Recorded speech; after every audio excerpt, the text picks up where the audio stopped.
What are notes, and how should a writer approach getting feedback? Well, most writers are pretty nervous when they are receiving feedback, and it can be a very stressful thing for a writer to walk into a potentially unknown situation. Usually the people that you're getting notes from are people that you've either first met, you don't have a relationship with just yet, at least in the professional setting, or perhaps you're in a writer's group, and if it's a competitive environment, that can also be a very stressful place sometimes. And one of the first things that we do when we work with our clients is we just talk to them, we help them to calm down, we help them to get comfortable, because in order to receive notes, in order to give notes, there needs to be a level of trust and understanding that the people in the room are truly trying to help the project. And it's even though the process of writing really requires writers to put their whole heart and soul into something, this is not the time or place to put your whole heart and soul on the table. It's time to step back and be objective and really think about what the project needs, not what the writer needs. That can be a hard thing. I think that one of the big messages of our book is to the kind of subtext message to writers is don't set yourself up for failure. And one of the ways that writers set themselves up for failure is they ask the wrong people to give them feedback on their work. And we see this all the time. So wrong people to give feedback would be people who really, they're your cheerleader. You know, now at a certain point you absolutely do need cheerleaders in this field. It's a very demanding field, and you need people who just believe in you and tell you, you know, you're going to get through this and you're going to be great and I can't wait to see your movies, etc.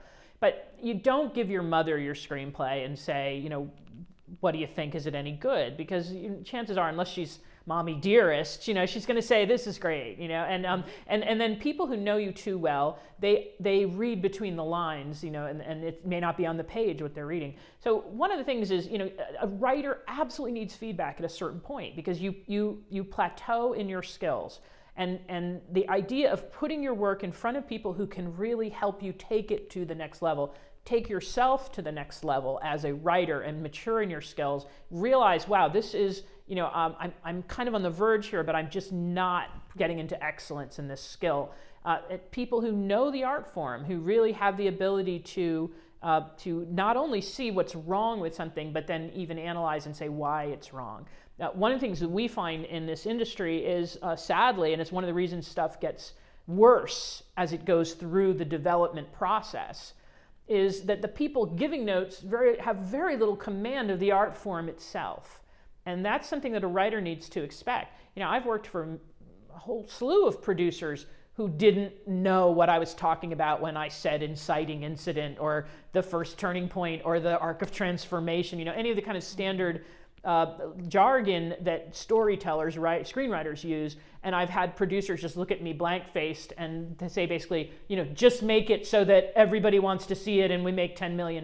You know, like that, Yeah. like they don't care. And the truth is that many projects are greenlit because somebody likes penguins or somebody likes princesses, and it's all, you know, a lot of it is based on personal taste, but that's not going to give you a great story. And producers don't always have the story skills to be able to separate what their personal taste is from what a good story is.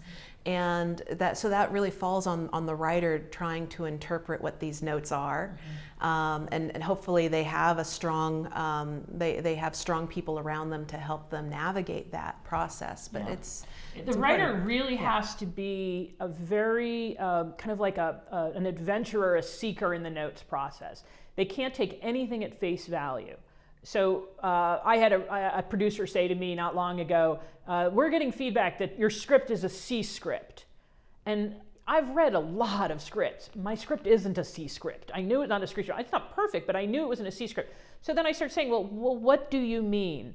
And you know, we kind of went through this whole thing where it turned out basically only 3 people had looked at it. 2 of them were people that weren't really had done anything, didn't know what they were talking about, and 1 was somebody whose favorite movie is Kung Fu, you know, something. It was like nothing like this movie. Anyway, so what I found out was that the people that were giving him notes were the wrong people to really be assessing this, and he really didn't care. He just wants to sell the movie. So I think that writers, one of the things we're trying to do in Notes to Screenwriters is help writers hear a note and then not take it at face value. Try to get underneath the note to, what isn't happening in the reader that should be, that this note is kind of signifying.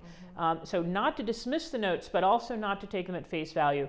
And then, when you're at the stage of just trying to get your script ready, the feedback that you get really needs to be tailored to your growing and the project growing. So you've got to be careful that the people you give your script to are people who know what they're talking about.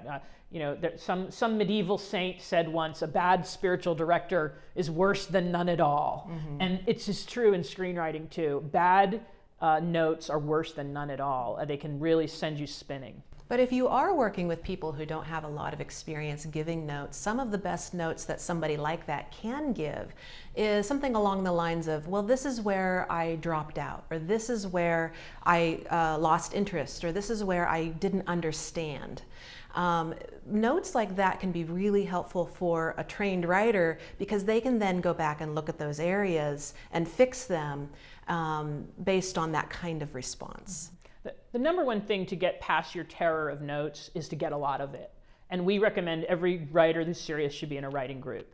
They should be in this process where they're getting feedback regularly. So it's not the scary thing. After you've had your scripts read, for 3 or 4 years in a writing group, you're able to separate yourself from it.